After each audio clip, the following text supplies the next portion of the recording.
Thank you, Kevin, for the introduction. Good afternoon. I'm Kevin Kanji, as the other Kevin also said. I'm Regional Head of Information Security for Barclays Bank. I'm here today to moderate a discussion on the topics of intrusion detection and denial of service. I will be joined today by 4 subject matter experts who are going to give their separate viewpoints on the same areas. We'll hear from Gerry Pennell, OBE, who was Chief Information Officer for LOCOG, which is the London Organising Committee for the Olympic Games and the Paralympic Games of 2012. For his successful contribution, Gerry was awarded an OBE by the British government in the New Year's Offers of 2013. Gerry will be talking about distributed denial of service, using his experience from the Olympics to explain reality versus perception, the ease of attack, and the consequences of being a victim of such attacks. I'll also be joined on stage today by Chris Gibsonm, who is the Global eCrimes Lab Manager at Citi, and also serves as President of FIRST, the Global Forum of Incident Response and Security Teams, which was referred to in our last panel, which brings together a wide variety of security and incident response teams from across the government, commercial, and academic sectors. Chris will be talking about fraud detection, real-time monitoring, including behavioral analysis, and the potential loss of trust from customers not facing those threats. We'll also be hearing from Tom Burton, who is Director of Cybersecurity Services at Detica in the UK, who provide managed security services globally as part of BAE Systems. Prior to being at Detica, Tom served for over 13 years as an officer in the British Army, where he held a variety of posts, including intelligence and information management. Tom will be talking about the approach to managing risk by balancing effect across the quadrants of prepare, protect, monitor, and respond. He will place this in the context of well-publicized incidents and draw on the parallels with military experience.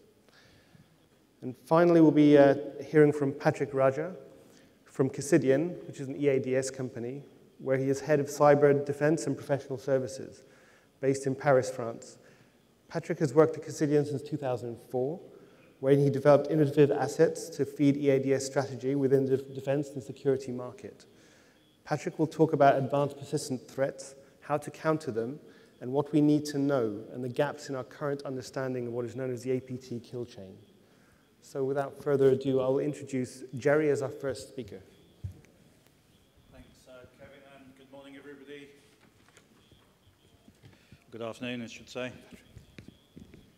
Okay, can I have my slides up, please?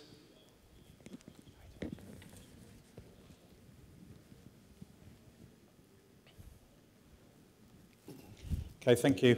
So, good afternoon again. Let me just start by introducing myself and a little bit of context. So, I was lucky enough to be CIO for LOCOG, the London Organising Committee for the Olympic and the Paralympic Games.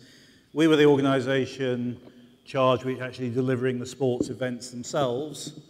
But we were only one of many agencies involved in making a success of the Olympics in London. And that's kind of important for some of what I'll be saying later. So there were lots of other agencies involved, including government agencies, broadcasters, some of our sponsor organisations.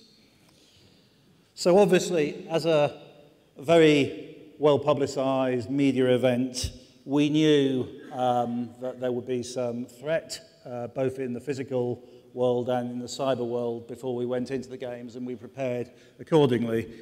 And indeed, we knew that the scale of the interest in technology in particular would be pretty high. We had set off with a mission to deliver the most connected, digitally connected games in history. And as it turned out, during the games, 4.73 billion page views. We had over 500,000 concurrent users on our website at peak. By the way, 60% of that load sometimes came from mobile devices. We had 15 million downloads of our various mobile applications. So, indeed, it was important to us to protect all of that in order to defend the perception and the experience of the games. But actually, more important than that was to defend the core operational technologies on which the games relied. So, as well as the website, we needed to think about cybersecurity in the context of all those systems that collected, measured and collected results information from the field of play and made that available to commentators and broadcasters and journalists, because that is the way, it is a key foundation for how the press report on the games, and particularly to support the viewing of the games in the various countries, which is the primary way most people consume the Olympics. So defending those systems, as well as the website, was key. I don't have time to do our overall approach justice, so the slide there summarizes it, but I'll just pull out one or two things. I mean, first of all, by virtue of it being the Olympics, we, to a degree, had a greenfield site, and we were able to design our cyber security into our architecture from the beginning. We were able to isolate some components from other components. We were able to build in the right capabilities in terms of intrusion detection and so on around our website. The arrangements we put in place with our content distribution network were all very important in terms of our preparation. But I'd actually say, in terms of our preparation, two other things were equally as important as the technology decisions per se. First of all was the amount of testing we did. We spent a lot of money with penetration testing organizations to every time we launched the components of the website in order to check for vulnerabilities. And we did similar testing, actually deeper into the architecture as well. So the testing shouldn't be underestimated. Not only that, we ran a series of big operational testing scenarios, not just aimed at cybersecurity, but all kinds of technical problems to see how we would respond, not only technically, but operationally.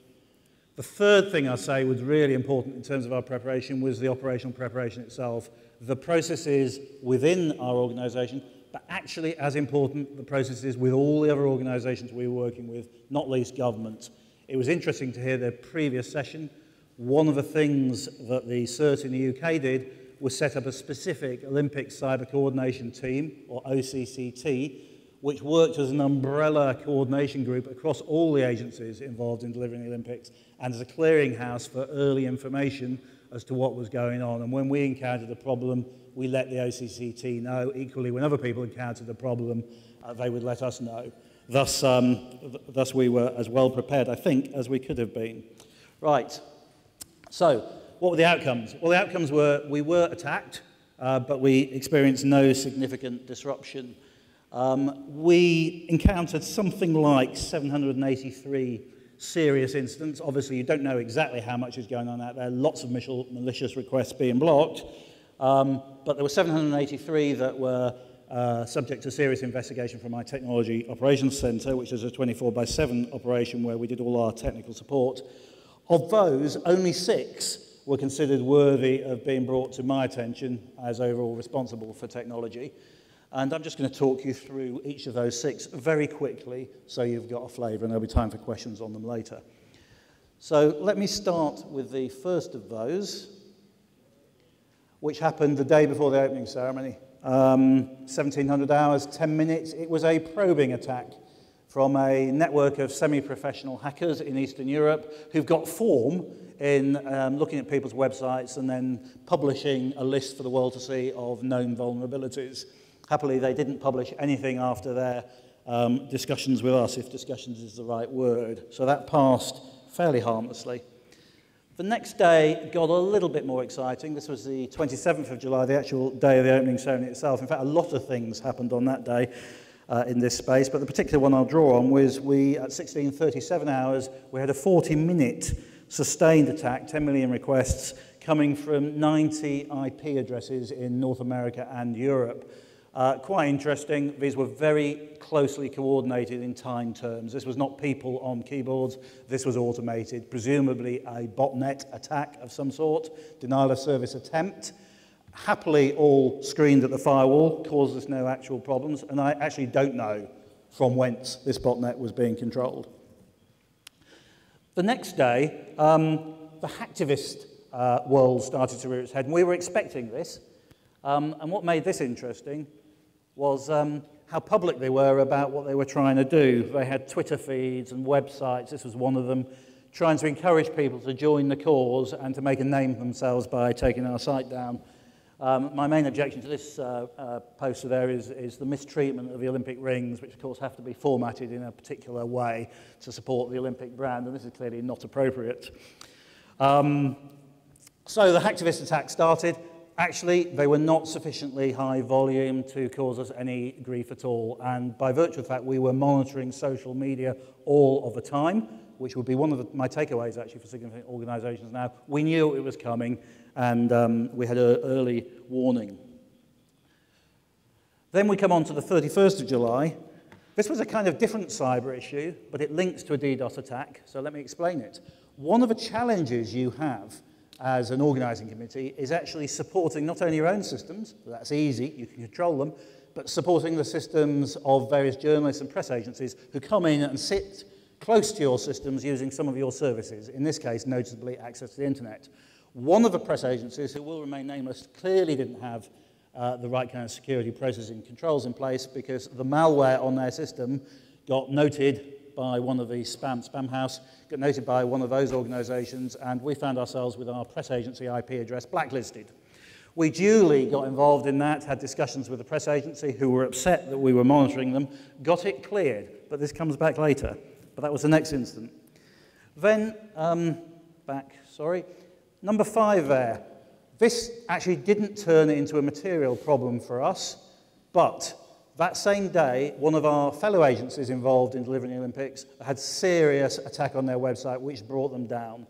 The OCCT Coordination Authority that I mentioned to you before warned us about this, and we reviewed our Akamai configuration, particularly to see if we needed to do anything different. We didn't, happily, but that was serious. And looking at the detail of that attack, we are certain it was a state-sponsored attack, something of a surprise. I'm not going to discuss which state from here, but that was interesting as well. And finally, let me just hit that last one. On the 4th of August, 11:45, that IP address I mentioned earlier, clearly that malware business had exposed that IP address to some of the bad people out there, and we found ourselves subject to a 300,000 packet per second denial of service attack on that IP address, which caused us actually a few seconds disruption to that internet service for the press agencies as we flicked over onto alternative routing. That was the most significant disruption we experienced from a cyber point of view. Let me finish by just saying quickly what I think our success criteria and factors were. First of all, very serious technical preparation, very close cooperation of our architecture people with our security people, a lot of investment in operational preparation, including with government agencies and other agencies involved. Critically, when it came to the games itself, every significant organization involved in our IT architecture had permanent 24/7 representation in our technology operations center, so our communications chains was short. And then finally, that cross-agency cooperation with government and with the private sector, I think was the final key ingredient in the reason why we managed to deal with all of this without issue. Thank you.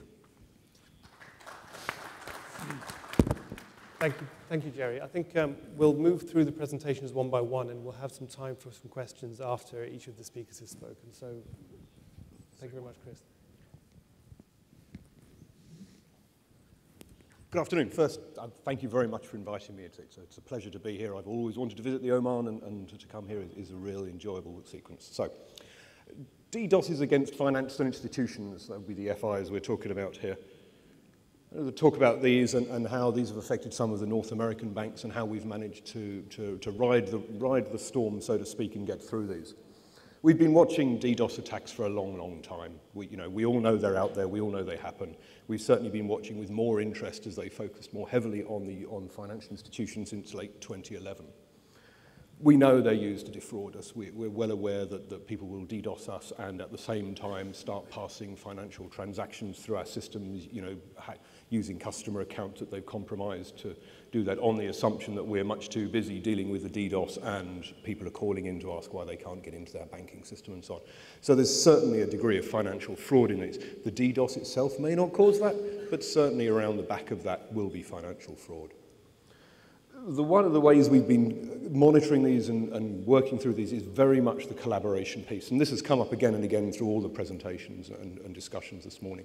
Collaboration is absolutely key to what we do here. We couldn't, as Citi, could not in any way ride this storm on our own without the help of all the other institutions who are doing this. And we then pass those on to other sectors. So we're not just doing this for ourselves. We see that as very much a community thing to get that information back out to other areas.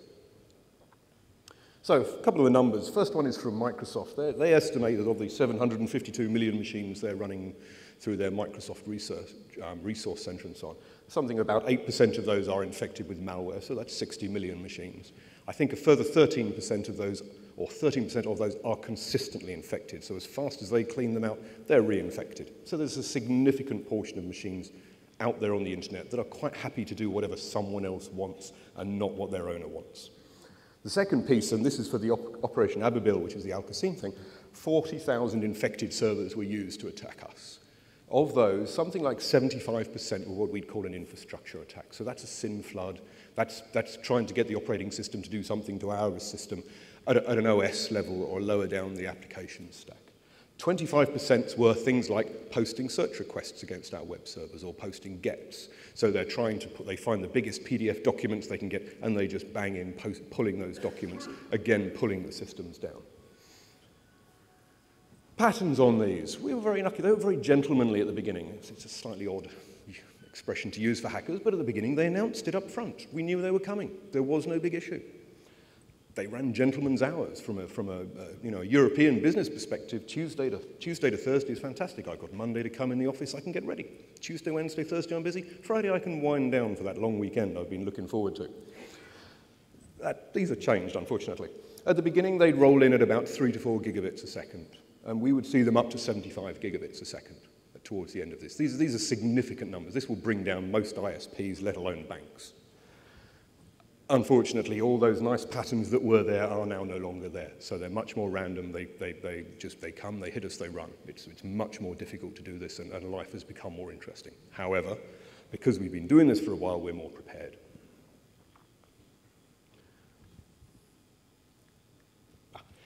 Originally, they were using fairly standard tools, but they had customized those. That was no big deal. They were very adaptive. As the attack went through, they would modify port sessions, they would modify the protocol. So they'd start off on DNS attacks, or they'd start off on this attack. They would change that to another attack on the way through, very much on the fly. As they could see we were monitoring them and stopping that attack, they'd change to another attack. So they were very clever. I like to think we were clever as well, but I'm not sure about that one. But they were adaptive. It wasn't just a fire and forget, let's run it for 10 hours and see where we get. It was a very sophisticated attacks. The mitigation for all of this. Top one, absolutely, collaboration. Collaboration between ourselves internally to make sure that everybody internally at Citi and the financial institutions knew what was going on. Collaboration externally with the other financial institutions. And in our case, because we're based in the US, with the US government, the DHS and so on, to ask for their assistance and to get their help.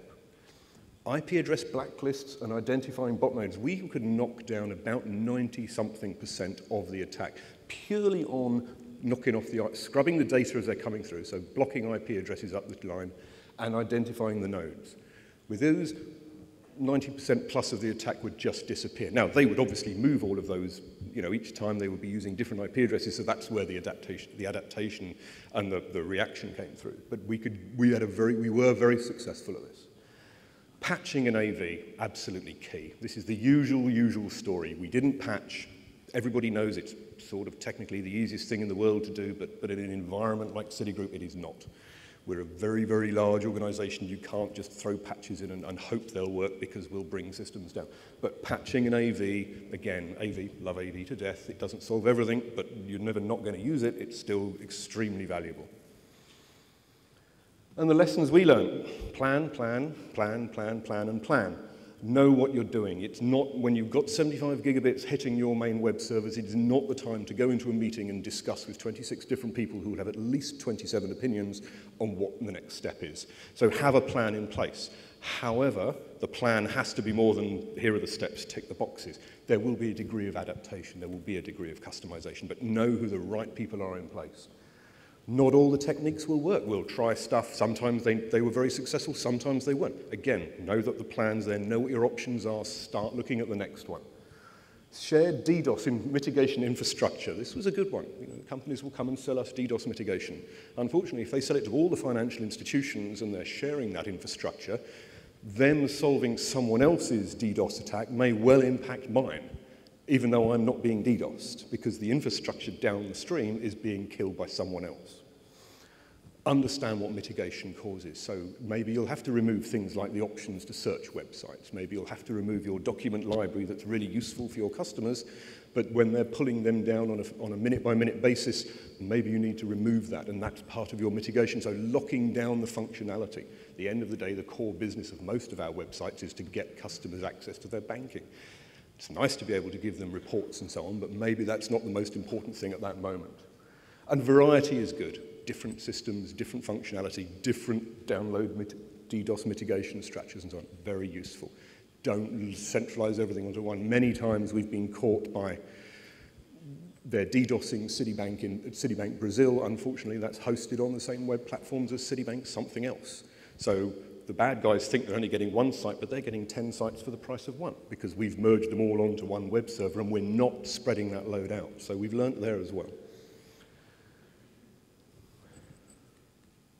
And the fallout control, press, obviously. You know, you need to have a line ready for the press, so because it'll be picked up fast. The social media monitoring, we monitor that closely for indications that we've got problems, because it's a very useful way. Often the customer knows before we do that there's an issue. And that will viral across the internet with Citibank has a problem. And obviously the bad guys will also publicize the fact that they've brought down Citibank, because that's what they do. So you need to both have press comms for an outside reaction. We need to have internal communication so that people internally know what's going on and that it is being resolved and that we have a plan. And the information sharing with other vendors, other FIs and so on, you know, and other vertical organizations. Making sure that, all right, we fixed it, we can help you guys fix it. This is what you need to do. This is how we did it. We can go to conferences like this and help people out. So that's very much what we want to do. And that is it. Bang on time. Thank you, Chris.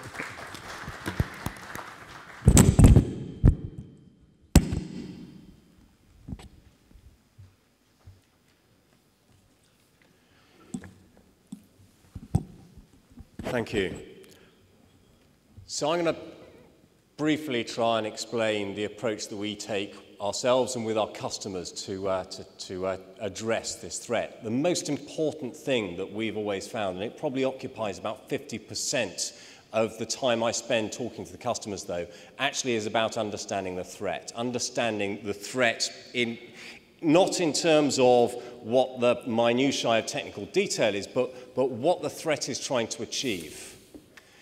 And there's a reason for this, reason why it's so important.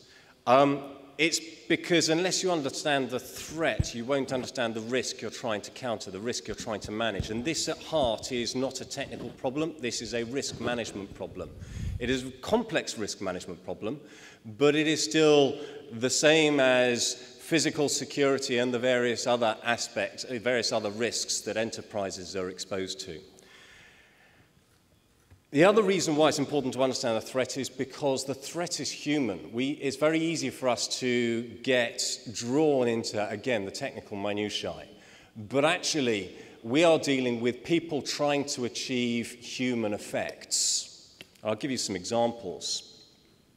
Last year, we saw a campaign waged against an entire sector, and that campaign, with a common motivation, was executed against manufacturers, operators, government organizations and non-government organizations, including United Nations agencies.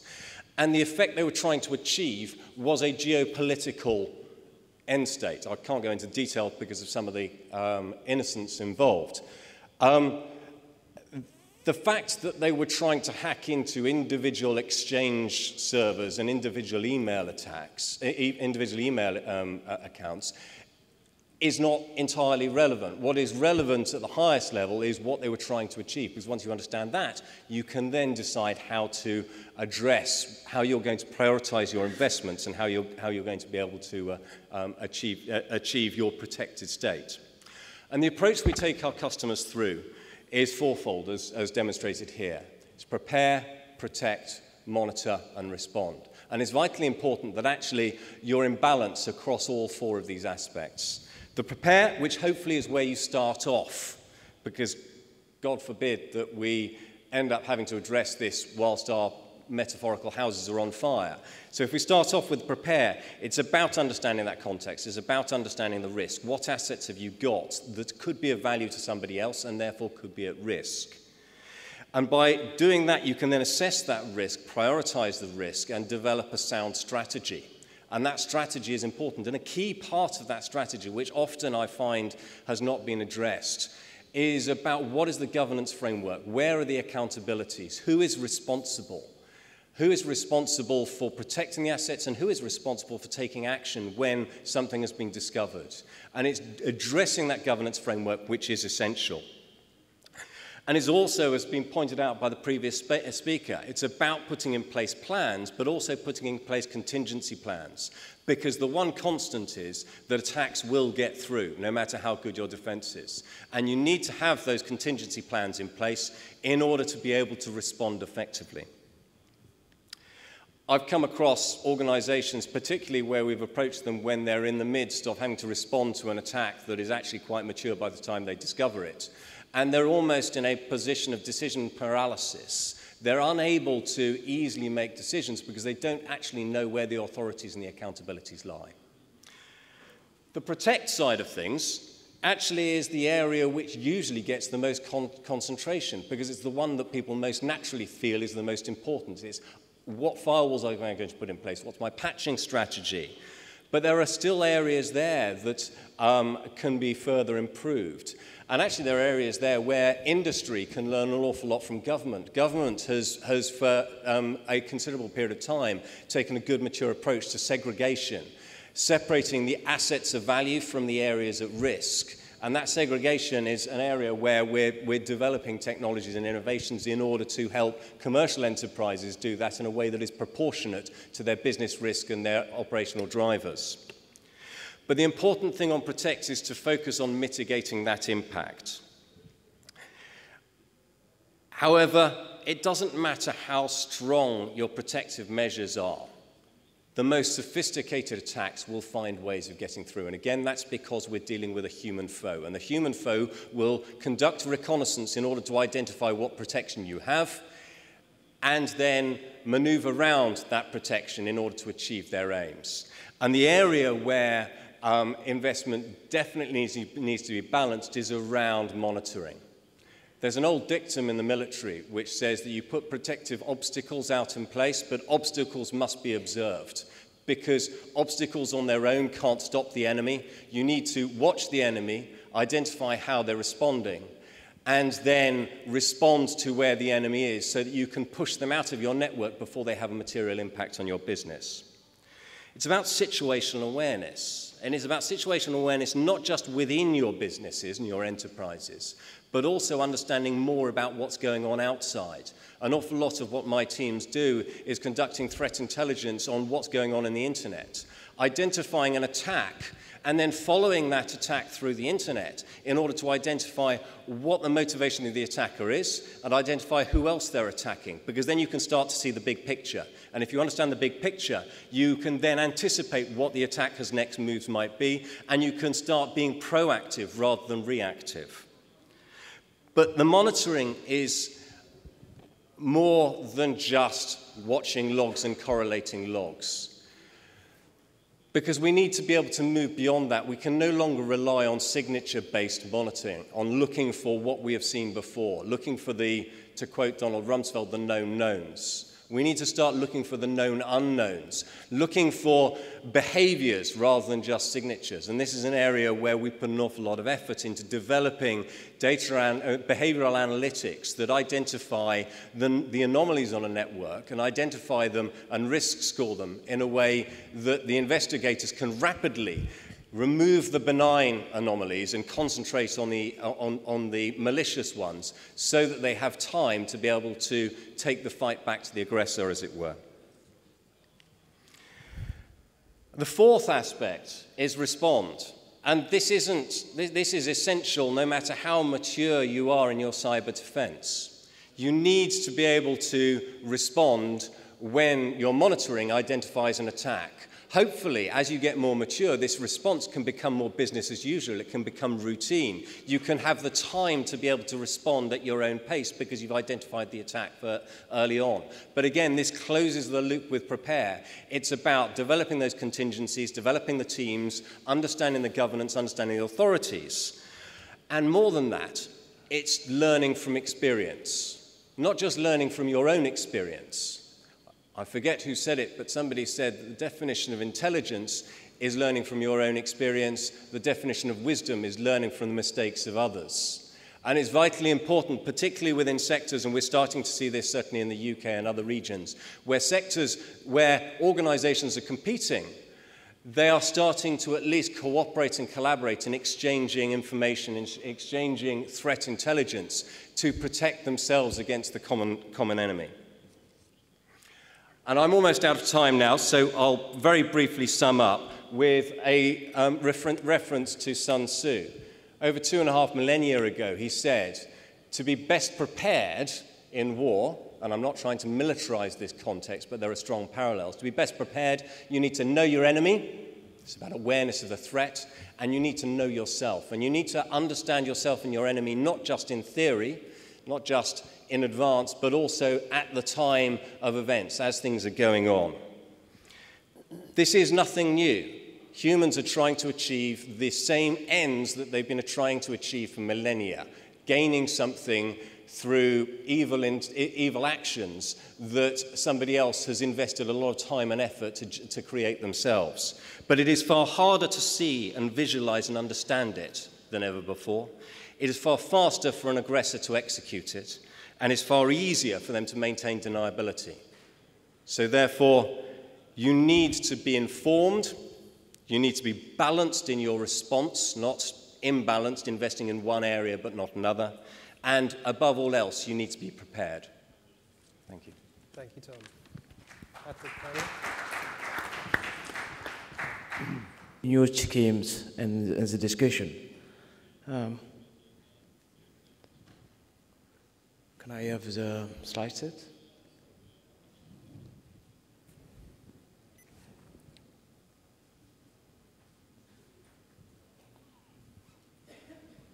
Please. Okay, thank you very much. So, instead of just talking about what are the key stuff that we have to do for protecting and defending and responding, just try to figure out what is our IT today, why we have all this problem in our cybersecurity system. Today, when we look about this Pisa Tower, it's stable, but at risk. Why? Because generally security relies on very old principle. We always have very green dashboard, able to show to the director saying, oh, we have done the jobs. That's perfect. But at the end, we are under attack, and no one is able to explain at the beginning. So all the rules that we employ to anticipate are not complete, comprehensive, and we are lacking about just lesson learned. If I look about big example, with the security vendor that was mentioned before by you, sir. Obviously, vendors want to sell to you their products. That's normal. But you are not there to select in a pharmacy any paracetamol cachet that you want to take. You are there to select your product according to your needs. And the problem is also a question of budget in front. So you have to select your good budget in order to answer to it, but which is not the case today. And what is also strongly lacking, a lot of people are buying products, but they don't have the resource to handle these products. They have no plan to use around this product. They don't have a complete organization. Generally, the security team is part of the organizations. Sometimes you have the IT team, sometimes the security team, sometimes the CERT team, sometimes the SOC team. Everything is separated, but when something occurs, everybody has to work all together to solve it. So everything is like a ground, which is not a solid one on rock, is more a sand one. So if we go one step. If I look about the security perceptions, according to that, generally, on the top is what I want to look. I'm very happy, I'm very healthy, I can say that to my boss, everything is okay. But each time I go back to the office, the CISO is as big a headache. It's like it's IT. He sees troubles, he's not able to understand, he knows that he has problem of budget, he knows that he has holes, he knows that he has vulnerabilities, but he don't know how to tackle it. But at the end, if you go to a scan, a lot of time you will discover a lot of tumor. So here we'll do a parallel between the health sectors, the medicine sectors, and what is APT and how it works. If we go to the slide after. Next slide. So if we look for this APT kitchen, I don't want to comment a lot on that. The most important problem is we have to detect very earlier, where today we detect after the last chain. So the good stuff where we have to go is to detect the pre-intrusion, the first step. Never forget that any attack starts by social engineering. I want to know who you are working with, what are your channels, what are your employees, who is discussing on what. And today we have very powerful intelligence tools. We have internet. Internet is Twitter, Facebook, subcontractor website. Everybody is talking about a lot of stuff, so I can discover a lot of stuff to penetrate your system. So you have to accept that, but you have to control what is also doing on the internet. Take the parallel with the previous speaker on Sun Tzu. Sun Tzu was also saying, you have to know your attackers, your enemy, but also you have to bring them after on your field in order to counter him. So if we look for the slide after, that's a real chain of APT mitigation in regard to this question. If we look for the last year of experience that we have within Cassidian in a lot of incident response cases with very large APT1, generally everything starts with a doubt. We thought about signatures versus anomaly detections. It's always the case. I have a doubt.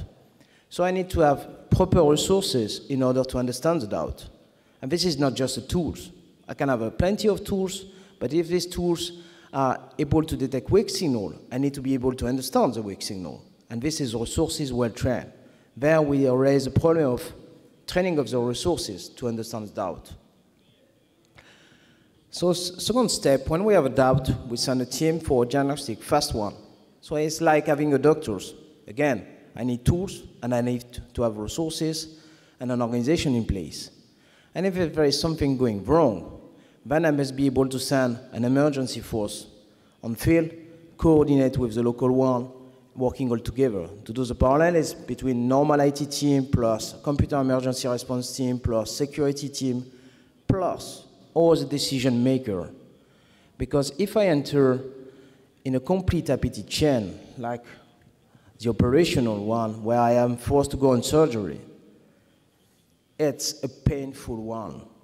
You have to admit that if you have to be at this stage, you will suffer. It's not just thinking the finger like that and everything will be solved. It's highly painful because sometimes you will have to degrade your system. You will have to accept to cut your internet connection. You will have to stop some operational system. And this decision cannot be taken by the IT team. This decision has to be taken all together. And this means that if you have no remediation plan completely in place within your organization, you will not be able to mitigate smoothly. You will do it by force, and you will learn by your errors.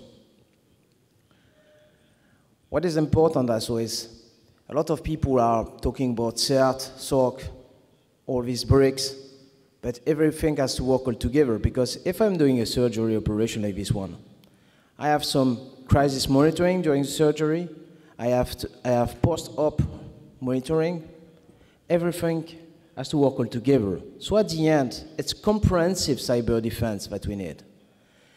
If we want to go to a comprehensive cybersecurity, you need to have a complete team able to work all together. This means that the detection means and investigation means are very close. You need to be able to investigate, and this has to be cross-correlated also with intelligence sources. Cyber intelligence is one key element for the future. If you want to be able to explain what occurs to a decision maker one, you need to be able to present your information in a comprehensive an understanding way to a decision maker. It don't know about what is a server, what is an APT attack. It just know operational impact. And that at the end, the anticipation is also key. Here, as you will see, in gray, there is a protection box. It's difficult to read, I'm sorry about. But protection means everybody has protection means. You can change the box by another one. Every products are progressing each day in the good direction for securing our system. But we need to have all in place. And all in place, as it was already mentioned, is not just a question of product. It's a question of organization, people. I would say like in any hospital. So just to go to the final slide, remember, it's like your APT intentions, take care of your ITR. It's like in any hospital. I have doctors, I have experts, I have specialists, I have scanner, everything is in place to analyze your IR and then to mitigate the APT. Thanks a lot.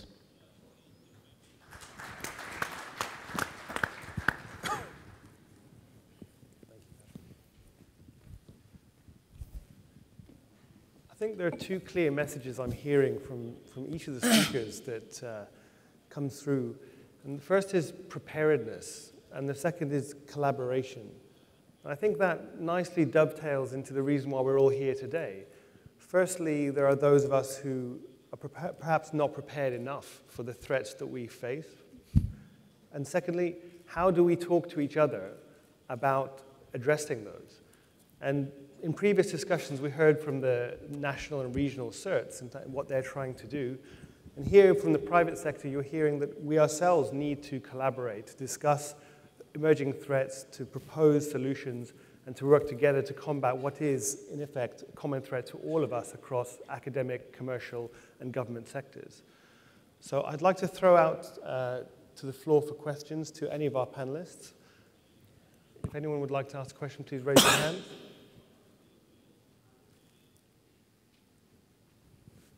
Yes, sir, gentleman in the front. Can we get a microphone?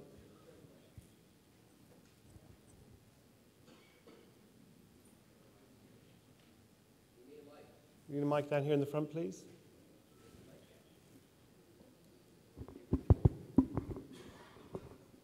I'm not in front, I'm the rear, but I'm Stefan from CERN. Hi, Stefan. I got a question, in particular to Gerry, but also to Chris. Gerry, you were indicating that you had some discussions with those East European attackers. This is at least the impression I got. So what are the consequences for attackers? Have you ever been able to detain them, to track them down, to chase them down, to get some legal proceedings? Or are we completely locked in this area and we protect, but the attackers can go on as long as they want to? That's a really interesting question. Where we got to in discussions with actually UK police was that they were only really prepared to go through the rather elaborate series of processes required to take any actual action if the problem happened again.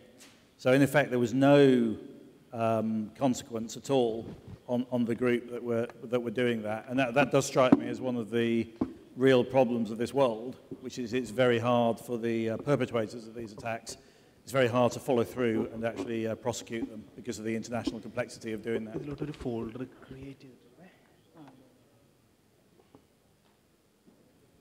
Thank you.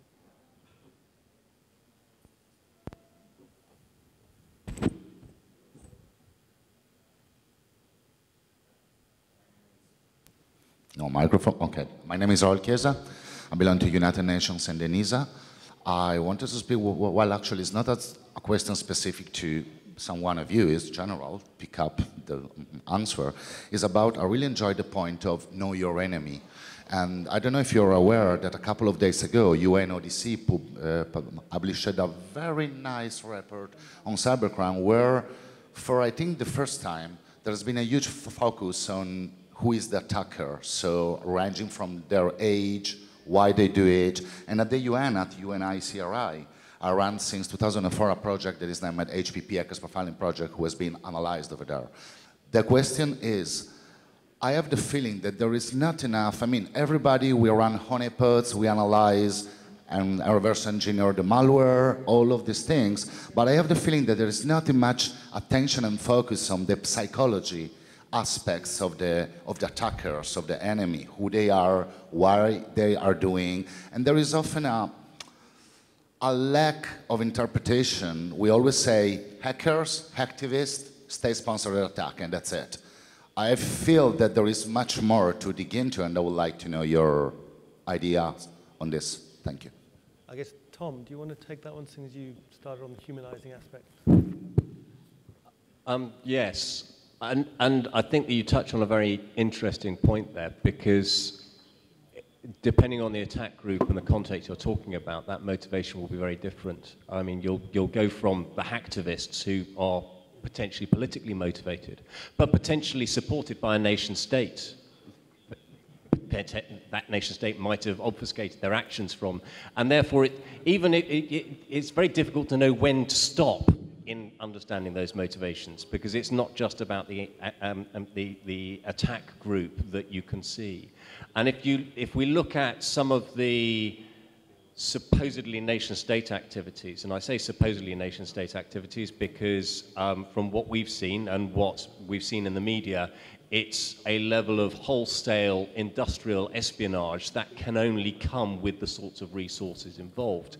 And the organization, when we are able to open up command and control channels and see the activity going on, it comes with a supreme level of organization. You almost see the foot soldier, and use a military analogy, doing his reconnaissance, and when he gets close to the target, you see what appears to be somebody far more effective, far more intelligent, moving into one side and jumping on the command and control channel, because there are fewer typos, it's a more sophisticated.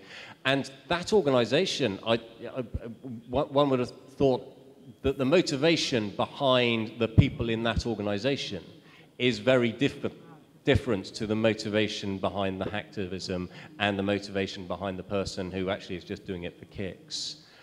So having said it's important to know our enemy, you can take it to a point where in the law of diminishing returns, it's difficult to see what benefit there is going any further. I don't think by understanding them any further we'll be able to, for instance, undermine the ideology of hacktivists and make them come into the fold, as it were. I don't know whether that answers your question at all. Thank you.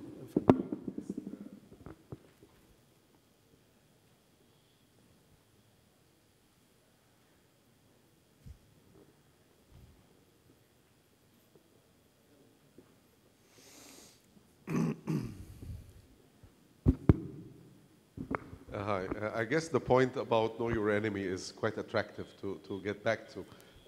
I raise a couple of comments related to this point.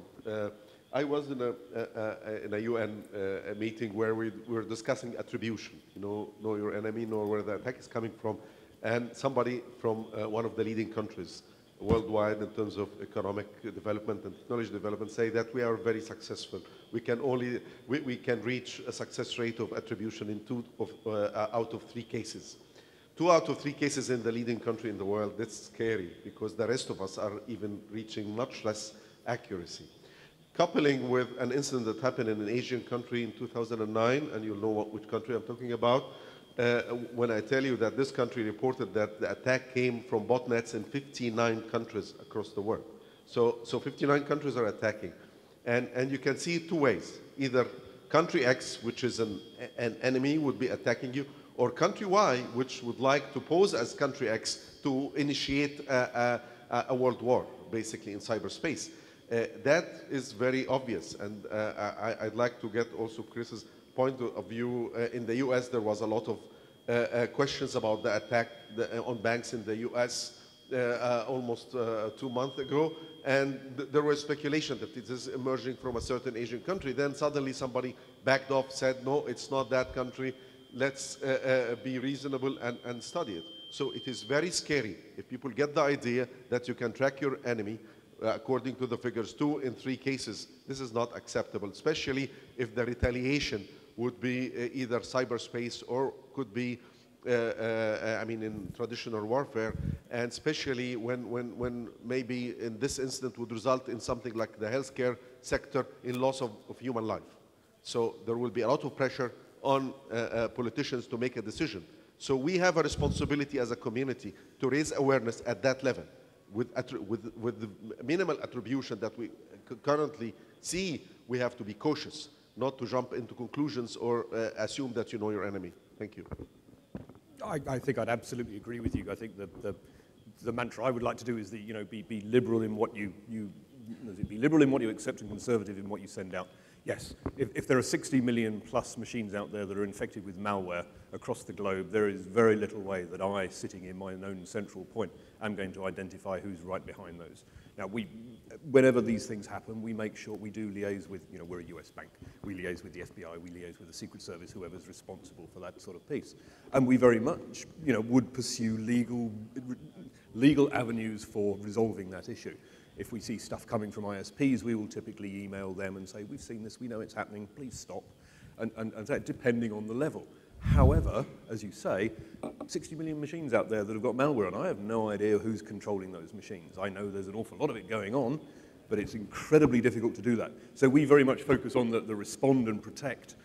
I leave it to, you know, governments and so on to do the retaliation piece, because that's I don't want to see my company's name on the front page of the New York Times with Citibank did X, you know, and brought down a hospital or whatever. That's not going to fly well anywhere. So we're very conservative in what we push back. You know, we'll block them, we'll do stuff like that. But even then, you know, sometimes we've blacklisted incoming stuff, and it's a hacked website. There are legitimate people trying to do legitimate things using that stuff. So it's a very difficult situation. Regulation would be good. You know, so would many things in this world, and I don't know that we'll get to them in my lifetime, frankly.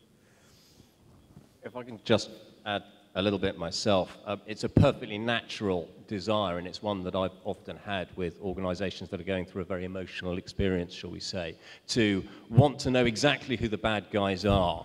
But as we all know, that is almost impossible. When I talk about knowing my enemy, it's about understanding not as a matter of fact, but understanding at a high level who it might be. I mean, let's not beat around the bush. An awful lot of attacks would appear, on the balance of probability, to come from China. I'm never going to be able to get sufficient evidence to be able to bring anyone to court, but having a high degree of confidence that that's the attack group, that's the vector it's coming from, gives me a level of understanding that makes me better able to be prepared and develop plans to counter it. Don't know whether that helps. I would also take the opportunity to complement.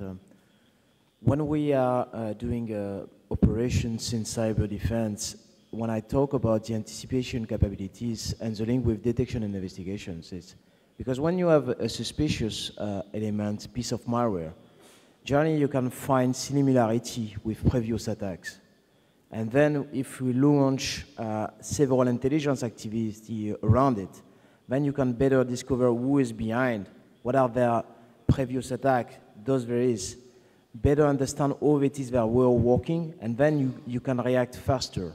You don't have to wait, you can look faster, but if there is oversight, and then you can qualify some groups. It's not qualification of a clear name of people because it's always difficult in our world. But you can go faster, and typically we have strongly decreased by mixing this, the time to mitigate an incident by a large factor, by using all these three capabilities at the same time. Thank you, Patrick. I think we have time for one quick question before we have to close. Down the front here, sir.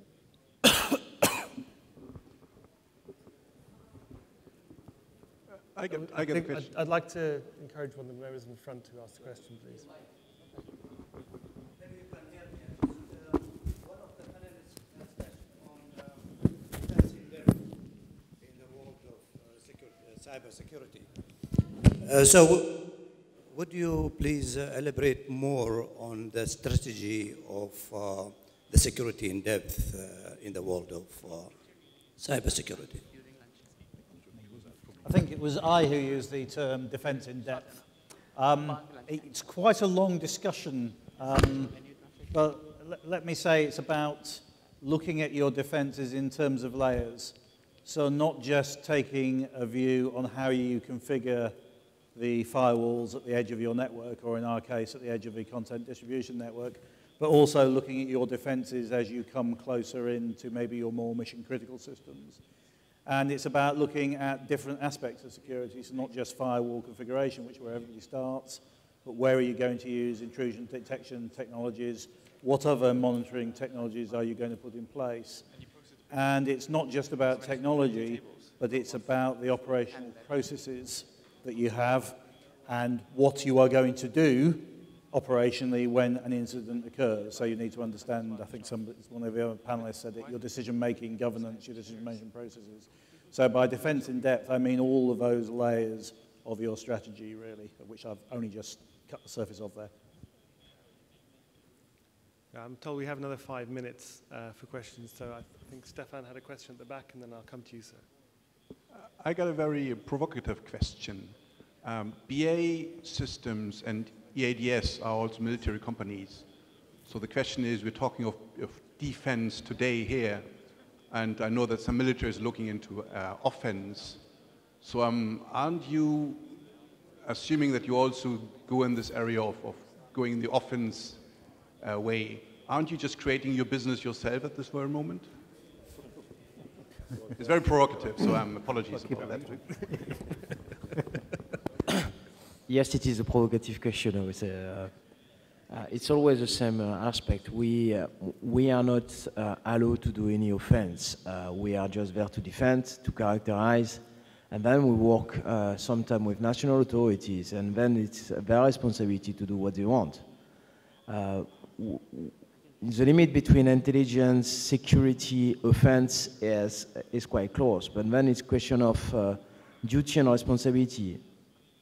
And we cannot cross border. It's like in any life. Huh? You can see a lot of money, you want to defend the bank, but it's not the reason to attack the bank. Just to add my perspective on this, first of all, if we're talking about reacting in a more offensive way, that is very definitely not a private sector thing. That is a nation-state decision, and therefore I'm not in a place to comment. All I would say is that I think that there is enough of an active threat out there that I don't need to worry about generating a market for myself. The market, there are plenty of people around the world who are creating a market for me.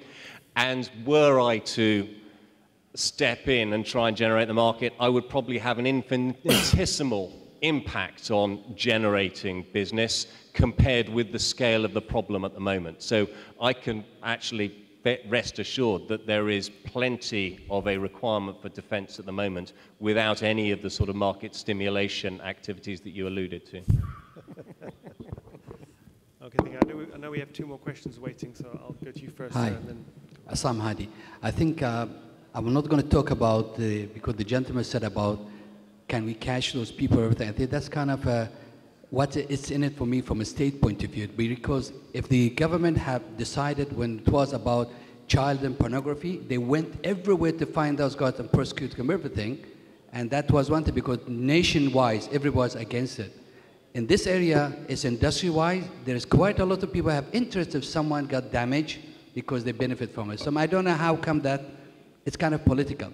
But that's not my question, actually, just a statement. The question is, in order to provide, because I need to know the denial of service, is there several techniques to do that or a simple way to do it? Because if you talk about methodology or framework, it's not good enough. Because if you put up whatever framework, everything, there are many kind of ideas I've been hearing about denial service. I can see that the Olympics was very good success there. And so what is the best practice at the moment today and how we can adopt it from our perspective? Gerry, do you want to take that? Yeah, did I understand correctly? You're looking for a best practice answer to protecting yourself against denial of service. I don't think there's a simple answer. So I think as a gentleman to my left said, I mean, it partly depends on the kind of threat you're dealing with and to what aspect of your operation. So in our case, as I think I mentioned earlier for the Olympics, actually defending the website was one thing. We were far more concerned about defending our mission critical systems, and therefore building in the right architecture, building in the right solution set around those systems was the important thing to do. I mean, there are some standard things you can do. There are some standard products in the market. So I'm thinking of our content distribution provider. You could pay some extra money for them to give you a level of denial of service attack. But actually, that wasn't good enough to do everything that we needed to do. So I hate to tell you this, I don't think there is such a thing as a standard best practice answer. I think it's quite situational. It depends on the sort of information assets and information systems you're trying to defend. So apologies for that, but my colleagues here may have different views. So we have one last question I'd like to get to before we end. So I think the takeaway answer is that there's no simple answer to your question. It's a matter of a collaborative effort with multiple viewpoints. Hello, my name is Jaan Priisalo and I'm from Estonia. I'm leading of the Information System Authority. But I have the question to Mr. Gibson. In 2007, those kind of changes on to the filters, what you post, was less than 10 seconds. In Netherlands, actually, those blocking the bank accounts, it took some reaction to that was in minutes. When we changed the JavaScript code, the first emotional reaction came in 20 minutes, and the change of the code came in 2 hours. What is today this kind of agility of your opponent? Quite sure I got the question.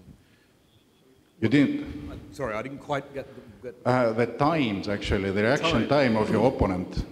What are they capable of adapting to with what? They were certainly fast. I mean, it was very much a battle through the day. As fast as we changed they changed their parameters, we were catching them, reviewing the logs, working out what we could do and go back. So it was certainly, sub-hour.